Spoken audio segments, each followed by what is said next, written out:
लोग हैं कह रहे हैं कि हमारे कुछ स्वप्न हैं उनको हम पूरा करेंगे। अरे बावरे, स्वप्न कभी पूरे होते? कह रहा है स्वप्न अर्थात झूठी कल्पना, और वो कह रहा है कि भगवान तो तभी जो हमारे कुछ स्वप्न हैं वो पूरे कर दें। अरे भगवान तो जागृत को भी स्वप्न कर रहे हैं। उमा कहूं मैं अनुभव अपना, सत हरि भजन जगत सब सपना।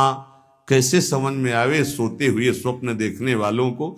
लाख जगाओ, पानी डाल के जगाओ, चाहे जैसे धक्का लगा के जगाओ, ये करवट बदलते हैं फिर सो जाते हैं। कैसे जगेंगे? अच्छा, कुछ तो ऐसे हैं जो जग के सोने का नाटक कर रहे हैं, तो उनको तो जगाया ही नहीं जा रहा। जो असली में सो रहे हैं वो तो जग सकते हैं, लेकिन जो जग कर सोने का नाटक कर रहे हैं उनको जगाना बड़ा कठिन है। जाग जाओ भैया। देखो, तुम अकेले आए हो, तुम्हें अकेले ही जाना है।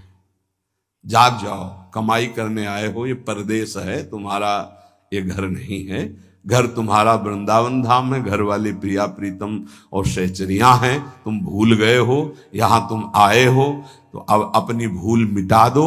यहां तुम्हारा न कोई जननी है, न कोई जनक है, न कोई बंधु है, न कोई सुहृद है, न कोई रिश्ता है, न कोई नाता है। तुम बाबा जी हो इसीलिए बोलते हो, हम तो गृहस्थ हैं। तो तुम भी नाता किए हो तो कृष्ण ही से किए हो, दूसरे से नहीं किए। जान नहीं पा रहे, नहीं उस शरीर से जब कृष्ण अंतर ध्यान हो जाते तो क्यों जला देते हो? रख लो शरीर को। कृष्ण को तो देखा नहीं, जाना नहीं, लेकिन अनजाने में भी श्री कृष्ण से ही प्यार करते हो। कृष्ण आकर्षण जो सबके हृदय में एक पावर रूप से विराजमान परमात्मा तत्व, उसी का आप आदर करते हो। अकेले आए हो, अकेले जाओगे, रात में उठो और खूब भजन करो। रात माने इस मोह निद्रा से उठो और भजन में लगो।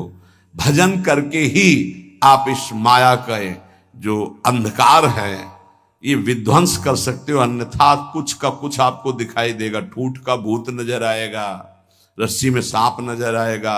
ये बहुत बुरा अंधकार छा गया है अंदर। कुछ नहीं है, किसी भी भोग में सुख नहीं है, किसी भी संग्रह में सुख नहीं, पर बुद्धि मलिन है, इसीलिए इसी में लगी। हमारे आराध्य देव की हम पर बहुत कृपा हो गई है। ये जो सत्संग आप सुन रहे हो, मंत्र महिमा, नाम महिमा, ये बड़े बड़े महान रस में डूबे हुए हमारे लिए ये गा रहे हैं। इसलिए पकड़ लो, जो तुम्हें मंत्र मिला है, जो नाम मिला है, इसकी परिपक्व अवस्था तुम्हारे और कृपा से दोनों से होगी। तुम्हारी कृपा जरूरी है, वैसे सबकी कृपा हो गई है, बस आपकी कृपा बकाया रह गई। आप अपने ऊपर कृपा कर लो, किसी के आशीर्वाद की जरूरत नहीं। आप अपना आशीर्वाद अपने ऊपर कर लीजिए। दूसरे के तो बहुत आशीर्वाद हैं, आपका आशीर्वाद आपको नहीं मिल रहा है, बस इसीलिए आप परेशान हैं। आपका आशीर्वाद, हाँ, अपने ऊपर कृपा कर लीजिए। आप अपने आशीर्वाद से अपना उद्धार कर लीजिए।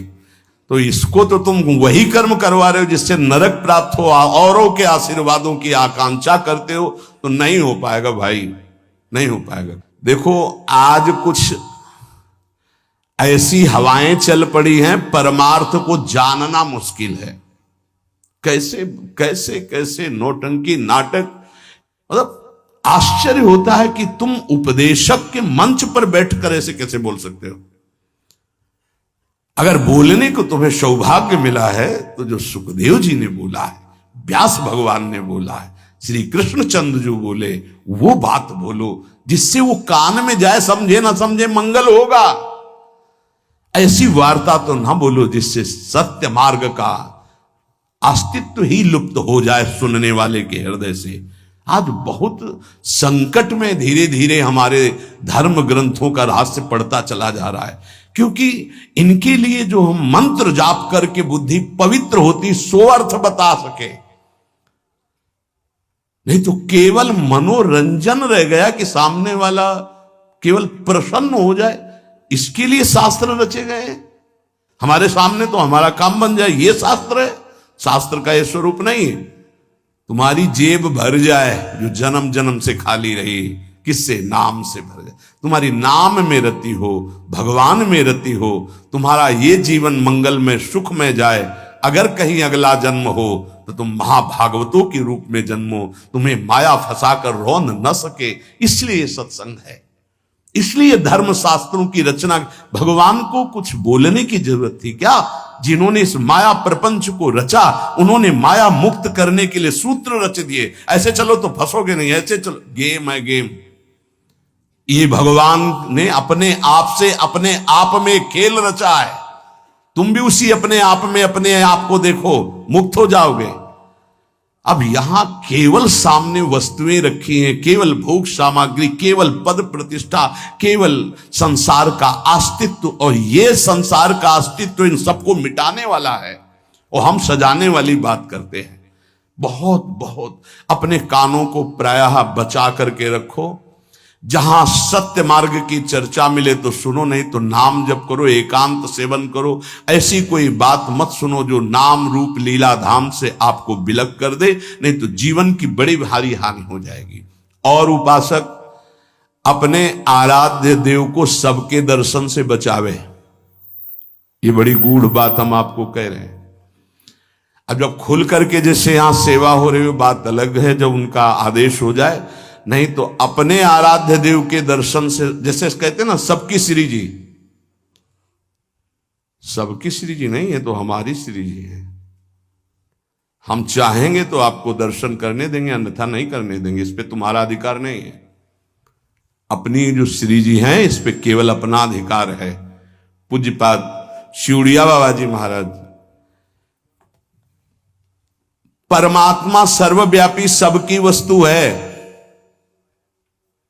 पक्का, पर प्यारे लाड़िले प्रभु अपनी वस्तु हैं। जो हमारी पूजा में विराजमान, हम छूने दें ना छूने दें, पूजा करने दें ना करने दें, दर्शन करने दें ना करने दें, इसमें मेरा पूर्ण अधिकार है। ये सबकी वस्तु नहीं है, ये सिर्फ हमारे हैं। जैसे पृथ्वी पर सबका अधिकार है, लेकिन उस पृथ्वी में हमने मकान बना लिया, अब मेरा अधिकार घुसने दे ना घुसने दे, आने दे अंदर ना आने दे। पृथ्वी पर सबका अधिकार, परमात्मा पर सबका अधिकार है, लेकिन जो हमने प्रभु की सेवा विराजमान की, इस पर सिर्फ मेरा अधिकार है। हम चाहे तो तुम छू लो, हम चाहे तो तुम देख लो, नहीं पर्दा लगा देंगे।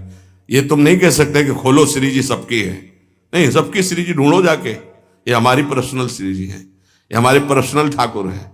जैसे पृथ्वी सबकी, मकान हमारा, जितने में हमारा मकान बन गया है, इसके अंदर आने दे तो हम आने दे, ना आने दे तो ना आने दे। इसलिए उपासक जब तक भगवदाकार वृत्ति ना हो जाए, अपने आराध्य भगवदाकार वृत्ति की अपने आराध्य देव अपने से बात करने लगे, तब तक अपने आराध्य देव को प्रदर्शन ना बनावे। कोकिल साईं कभी किसी को दर्शन नहीं करने देते थे। जब कोई विशेष प्रेमी महाभागवत तब ले जाते थे, वो ये कहते थे कि हमारे लाडली लाल से कुछ कह मत देना, कुछ कहना नहीं तो हम दर्शन करा देंगे। क्या मतलब? वो मूर्ति समझ रहे हैं, देखो जरा, वो खेल रहे हैं, तुम कुछ बोल दोगे वो तुम्हारी तरफ आकर्षित हो जाएंगे, परस्पर उनके खेल में कुछ बोलोगे नहीं, बस चुपचाप दर्शन कर लो। तो वो महाभागवतों से अन्य का तो प्रवेश ही नहीं था। इसका कुछ रहस्य है। अपने ठाकुर जी को प्रदर्शन न बनाए, अपनी सेवा को प्रदर्शन न बनाए, अपने भजन को प्रदर्शन न बनाए। उपासक यदि व्यवहार में उतार देगा अपनी उपासना को, तो वो फिर सिद्ध नहीं हो पाएगा। जब तक अपने आराध्य देव से बात ना होने पावे, तब तक आराध्य देव गुप्त ही रहने चाहिए। और जब आराध्य देव से बात होने लगे, फिर उनकी इच्छा है कि चलो हम मंगल, तो बात अलग।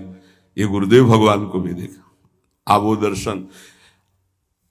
ऐसे जो नाम सेवा है, घंटों ऐसे, घंटों श्री जी का नाम सेवा ऐसे ले, घंटों ऐसे, क्या उनको दिखाई दे रहा है? बार बार बार बार बार। और ये सब होता बंद करके दरवाजा। कभी सेवा प्रकट, वो तो सेवा में थे इसलिए दर्शन नहीं किसी का। और देखो आज वही प्रगट में सेवा हो रही है, प्रगट में सबको खुला। ये साधक को ये सावधानी है, कुछ गूढ़ राशि, इसलिए महापुरुष जन कह रहे हैं उसमें क्यों में ना करके अपनी भावना को पुष्ट करना चाहिए। और ये ध्यान रहे कि भगवान को भोग पाने की इच्छा नहीं होती, क्योंकि वो नित्य तृप्त पूर्ण काम है। भक्त का भाव भगवान की भूख लगाता है। जैसे भोजन की खुशबू जो है, भूख ना लगी हो तो भी लग जाएगी ना, बढ़िया ऐसे बने हो तो देख के लगे चलो भाई। ऐसे ही भगवान के अंदर भूख पैदा होती भाव से, भक्त का भाव। अगर भाव नहीं है तो पूज्य बाबा कह रहे भगवान नित्य तृप्त पूर्ण काम है, उनमें कभी भूख पैदा नहीं होती। जब सेवा करने वाला देखा है हमने कि 2 रोटी और सबसे भूख लगा, फिर गरम गरम रोटी घी लगा के दौड़ के जा रहे हैं, एक एक परोसते जा रहे हैं। ऐसे एक साधक छोटे छोटे टुकड़े करके पवाते जा रहे हैं, एक व्यजन कर रहे हैं, पंखा कर रहे हैं, बीच बीच में थोड़ा अनुकूल जल पिलाते, कभी मीठा पवा रहे। भाव ये नहीं कि थाल ऐसे रख दिए, पर्दा लगा दिया और चले गए ऐसे। और कुछ लोग तो सुबह चिरौरी और गिलास में पानी रख दिया और फिर शाम के हटा दिया। ऐसा तुम्हारे साथ बर्ताव हो किसी रिश्ते नातेदार के यहाँ तो क्या होगा? जिस कमरे में हो उसी 4 पाई के समीप आकर के एक टेबल रख दे और एक गिलास पानी, थोड़ी चिरौरी रख दे, पर्दा लगा दे बाहर से, या तो दरवाजे में ताला। अब कैसा लगेगा? आप तो पाव बाल भोग में हलवा और चाय और बिस्कुट और ये वो, और ठाकुर जी के आगे छोटी कटोरी में चिरौरी रख दी। परिणाम क्या होगा जानते हो? हाँ, अपराध बनेगा, क्योंकि सेवा विराजमान की हो, परिणाम में आपको फिर संकट घेरेंगे, परेशानी आएगी।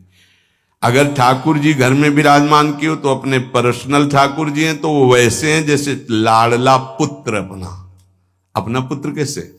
अब कोई कोई महानुभाव तो कि अब हम बाहर जा रहे हैं, पड़ोसी को दे दिए। कभी दो पुत्र अपने पड़ोसी को? दोगे पुत्र? अगर देने की भी बात आ गई तो हृदय हमारा कहेगा नहीं।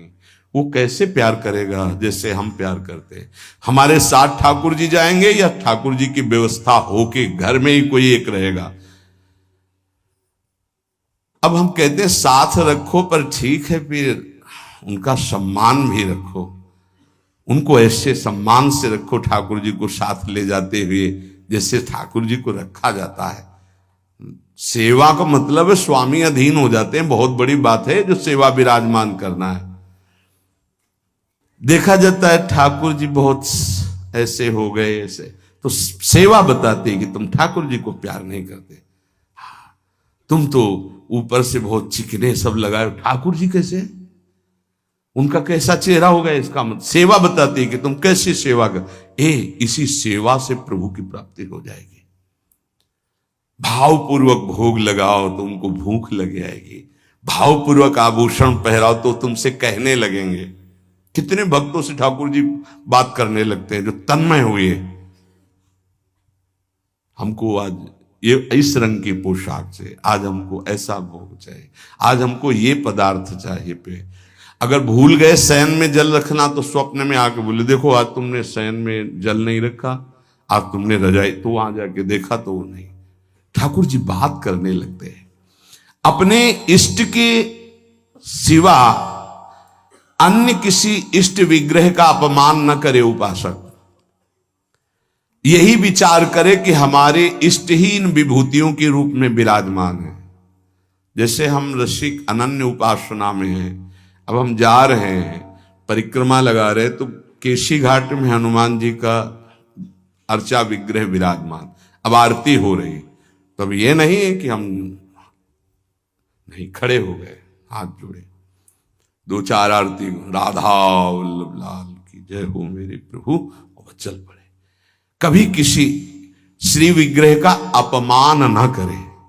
कहीं आरती हो रही है, कहीं मान लो आपकी दृष्टि नहीं पड़ी, बात अलग। अगर दृष्टि पड़ गई कि अमुक ठाकुर जी आम विराजमान है तो ग्रीवा झुक जानी चाहिए, राधा वल्लभ लाल की जय, प्रभु आगे निकल जाए, क्योंकि हमारे ही प्रभु विभिन्न रूपों में विराजमान हैं। उपासक को थोड़ा ज्ञान भी होना चाहिए इस बात का कि हम और हमारे प्रभु से हमारा क्या संबंध है। एक बार सभा में हनुमान जी से पूछा गया कि तुम प्रभु से क्या संबंध रखते हो? तुम ज्ञानी हो या भक्त हो? क्या कहोगे अपने आप को? दो प्रश्न। प्रभु से क्या संबंध रखते हो? तुम ज्ञानी हो या भक्त हो? हनुमान जी ने विचार किया कि मैं प्रभु का सेवक हूं, तो सेवक अज्ञानी कैसे हो सकता है? ज्ञान समुद्र प्रभु का। यदि मैं अपने को अज्ञानी कहता हूं तो मेरे प्रभु पर दोष आता है कि ज्ञान समुद्र प्रभु का सेवक अज्ञानी कैसे हो सकता है। हनुमान जी बोले, शरीर दृष्टि से मैं भगवान का भक्त हूं, सेवक हूं, और ये हमारे स्वामी हैं। जीव दृष्टि से मैं अंश हूं, ये हमारे अंशी हैं, और तत्व दृष्टि से जो ये हैं वो यहां है। इतना ज्ञान गुरुदेव भगवान आरती ऐसे कर रहे थे। पूछा, प्रभु इधर आरती? वो तो समझे में आ रहा था, पर श्रीमुख से सुनना तो उनका जो सिंहासन में विराजमान है वो यहां भी विराजमान। ऐसे जानना कठिन है भाव का विषय। भक्त को साधनावस्था में भले परिचय नहीं मिले, लेकिन सिद्धावस्था में परिचय मिल जाता है कि जो मंदिर में विराजमान वही यहां विराजमान है। अब कोई भेद नहीं रह गया। उपासक को चलते फिरते, उठते बैठते, खाते पीते हर समय जब अपने इष्ट की स्मृति में रहेगा तब इष्टाकार वृत्ति होती है। और इष्टाकार वृत्ति जीव ही हुई तो भूत भविष्य वर्तमान तीनों काल का ज्ञान हो जाता है उसे। क्या हुआ है, क्या हो रहा है, क्या होगा, इष्टाकार वृत्ति होती है। किसका? जगत का नहीं। जगत का चिंतन तो कब छूट गया, अपने इष्ट का। पूर्व में क्या लीलाएं हुई, वर्तमान में क्या हो रही, आगे क्या होने वाली है, यह ज्ञान प्राप्त हो जाता है। जहां कृष्णाकार भगवदाकार इष्टाकार वृत्ति हुई, फिर उसके लिए कुछ दुर्लभ नहीं रहता। सब ज्ञान, सब रहस्य, सब प्रेम, साक्षात्कार, सब कुछ, लीला दर्शन, सब। खास बात है इष्टाकार वृत्ति। वो कैसे होती? बोले, उठते बैठते, चलते फिरते, खाते पीते, हर समय इष्ट की स्मृति, इष्ट का ध्यान। उपासक कब समझे कि हमारी भक्ति चरम लक्ष्य में स्थित हो गई है? बोले, जब केवल प्रेम ही प्रेम की मांग रह जाए, दुख सुख मान अपमान इनकी कोई भान वृत्ति न रह जाए, और केवल प्रेम ही प्रेम, प्रेम में प्रेम की चाह, तब समझे भक्ति का चरम लक्ष्य जागृत हो चुका है। तुम्हें कोई गाली दे, तुम्हारी भाषा में खूब अच्छे से समझते हो, तुम्हें ऐसे दुख ना हो जैसे कोई तुम्हारी विदेशी भाषा में तुम्हें गाली दे, जिस भाषा को नहीं जानते, तो तुम उसके मुंह की तरफ देख करके बस चल दोगे, मुस्कुरा, कुछ बोल रहा है बस। ऐसे तुम्हारी भाषा में तुम्हें गाली दे, मुस्कुरा के चल दो, तो समझो भक्ति का चरम लक्ष्य जागृत हो रहा है। तुम्हारा अपमान हो, तुम्हारी निंदा, उसे बहुत अमृत है। सच्ची कहते हैं, तिरस्कार, अपमान, निंदा, ये भगवान की प्राप्ति करा के ही रखती है भक्त को। अनुकूलता, नमस्कार, सम्मान, प्रणाम, भगवान बचावे, ये जहर कभी पीने को ना मिले। अगर ये जहर मिल जाता है तो फिर आगे कदम नहीं बढ़ पाते परमार्थ के।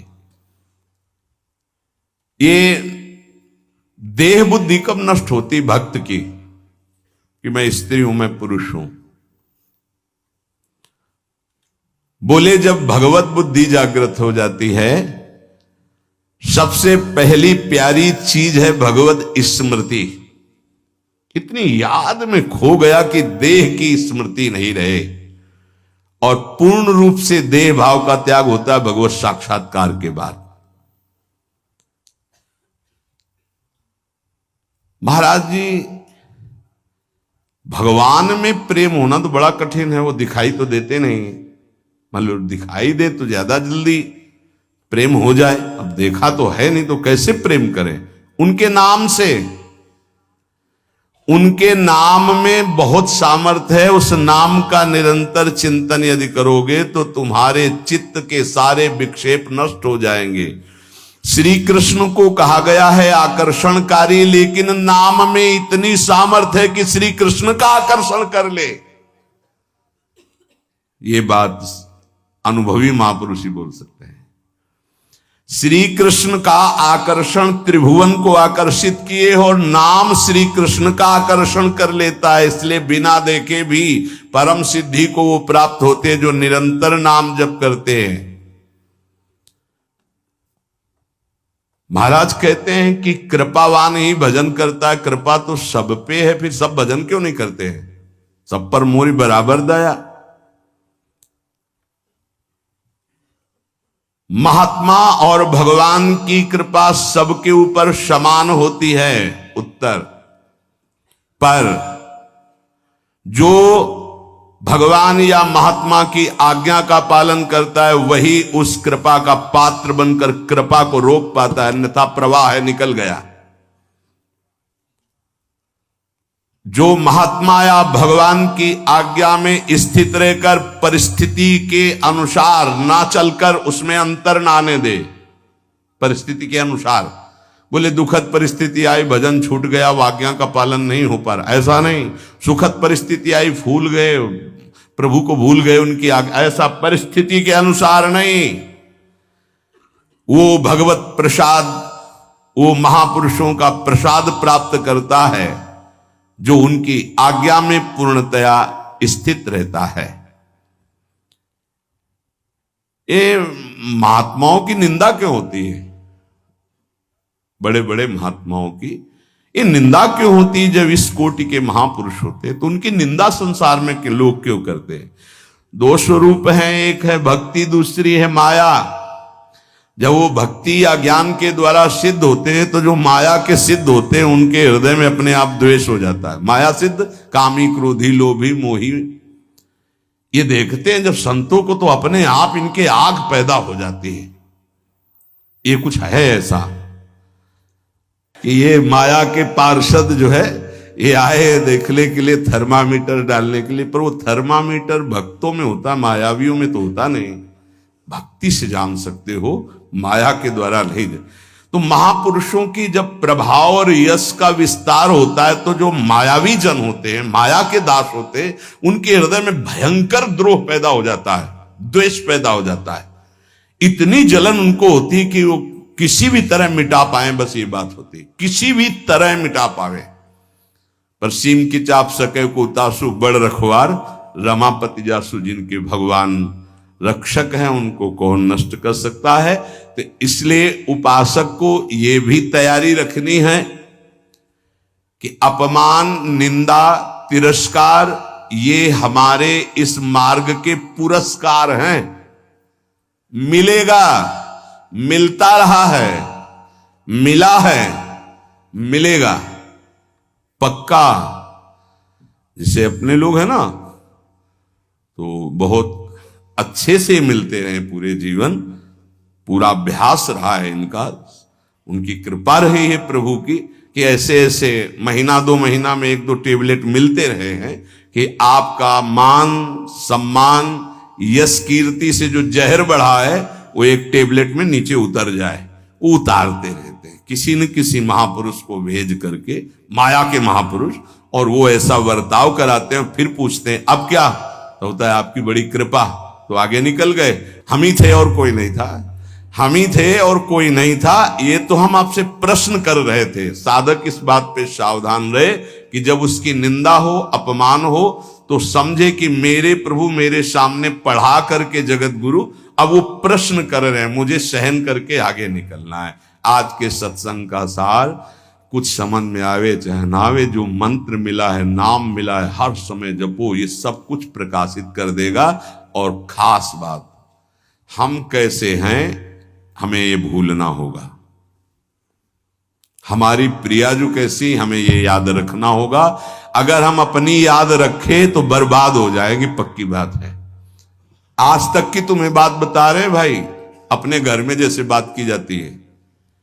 अगर इस मार्ग में चलना है तो यहां क्या हो रहा है, यहां क्या होना चाहिए और यहां क्या होगा, ये तीनों जिम्मेवारी हमने अपने प्रभु को दे रखी है। और हम चैन से सोते हैं। जो हो रहा है वो आप कराओ, जो होना हो वो भी करवा लेना। जैसे भी हैं हम आपके हैं, आपके सिवा अब हमारा कोई है नहीं, आपको अब हम छोड़ने वाले नहीं। ये हृदय में बैठा लो। इसलिए बार बार कह रहा हूं कि बहुत तूफान चलते हैं माया के। कभी दक्षिण वायु, कहीं उत्तर की, कभी पछियाव, कभी पूर्वैया। साधक इधर टटिया लगावे तो उधर उड़ा जा रहा है, उधर लगावे तो उधर उड़ा जा रहा है। बहुत गंभीरता से विचार पूर्वक ये सब निर्णय की बात हम आपको कह रहे हैं। हमको अपनी चिंतन की वृत्ति छोड़नी होगी, तभी आगे बढ़ पाओगे। नहीं, आपको बीच बीच में लगेगा कि परिवर्तन तो हुआ नहीं, ऐसी माया है। ये हम खूब एकांत में विचार करके बोल रहे हैं। इसलिए सबसे प्रार्थना है कि अपने को भूलना होगा इस मार्ग में। अपने भक्ति मार्ग की बात कर रहा हूं। हमारे आराध्य देव का स्वभाव कैसा है, उनका प्रभाव कैसा है, वो कितने करुणा में, ये याद रखना है। और अपने में क्या है ये भूलना पड़ेगा, नहीं तो बार बार आप विक्षेप को प्राप्त होंगे। यहां माया आपको ऐसे विचार देगी, ऐसे आपको दर्शन कराएगी, जिससे आराध्य देव का सानिध्य छूट जाए, उनका भरोसा छूट जाए। अब हम जैसे हैं, अगर शरणागति के सत्संग को याद करो आप, तो उसमें यह कहा गया था, उपासक जब अपनी चिंता करता है तो शरणागति पे कलंक लगाता है। ठीक है, अब हम क्या कर सकते हैं? हम तो आपकी शरण में हैं। हम जैसे भी हैं, मलिन विचार, अच्छे विचार, आपने हमको वर्ण किया है ना, हम तो आपको वर्ण बाद में किया, पहले आपने हमें वर्ण किया है। वकालत में हम लोग जीत जाएंगे। हमने आपको वर्ण नहीं किया है, हम तो जानते भी नहीं थे आपको। आपने चयन किया पूरे संसार से, अलग अलग बुलाया, कोई हरियाणा से आया, कोई पंजाब से आया, कोई उत्तर प्रदेश से, कोई तो पकड़ के मंगाया ना आपने अपने भाव द्वारा घसीटा। जब उन्होंने चयन कर लिया है तो क्या देख के चयन किया है? हमें कोई विशेषता थोड़ी देखी है, हमें अधमता देख के चयन किया है। ये बेचारा साधन करके भगवत प्राप्ति नहीं कर पाएगा। अब हमको साधन से क्या मतलब है? तो किससे मतलब है? जिन्होंने हमको पकड़ा, हमको उनसे मतलब। उनका स्वभाव कैसा, उनका प्रभाव कैसा, हमारी बात मान लेना। हम हंसते हंसते वो बात करें जिससे आप निहाल हो जाओगे। अपने को देखोगे कदम लड़खड़ा जाएंगे, उनकी तरफ देखोगे भाग पड़ोगे। अपने देखने से कभी कल्याण नहीं होगा, उनकी तरफ देखने से ही कल्याण होगा। अपने देखने से बहुत दुखी हो जाते हैं, उनकी तरफ देखते हैं तो बहुत सुखी हो जाते हैं। हमें सुखी होना है, हमें आनंदित होना है, हमें अपनी तरफ नहीं देखना। हम नहीं संभल पाएंगे, नहीं सुधर पाएंगे। कब तक? जब तक उनकी तरफ नहीं देखेंगे। हम अपने को देखकर पावरहीन होते हैं, उनको देख करके हमारे अंदर पावर आती है। जब भरत जी अपनी तरफ सोचते हैं तो कदम लड़खड़ाने लगते हैं, जब सियाराम जी की तरफ सोचते हैं तो उत्साह संपन्न होकर चलते हैं। तो हम अपनी प्रियाजू की तरफ देखें। जैसी परिस्थिति रोज कट रहा है, रोज की रोज आयु क्षीण हो रही है, मृत्यु के नजदीक जा रहे हैं। हमारे पास राधा नाम धन है, हमें दुर्गति की कोई परवाह नहीं है। हिसाब नहीं कर पाएगा कोई त्रिभुवन में इतना माल हमारे पास है। बोले आपके पास है क्योंकि आप भजन करते रहे। हम एक नाम की बात कर रहे हैं, एक बार तो सुनी लिया ना अभी राधा, भले ना बोला हो तो इसका भी हिसाब नहीं, क्योंकि गावत श्रवणन सुनत सुखाकर विश्व दुरित दवनी। बोलने वाला और सुनने वाला बराबर फल का अधिकारी होता है। खूब नाम जप करो, मंत्र जप करो। जैसे भी हैं, इससे बुरी स्थिति में हमको पकड़ा गया है, इससे बुरी स्थिति में हमको चयन किया गया है।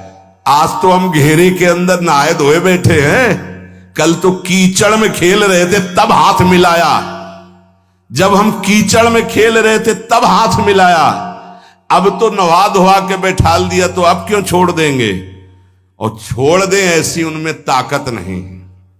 उन्होंने आज तक जिसे पकड़ा है इतिहास साक्षी छोड़ा नहीं, तो हमें क्यों छोड़ देंगे?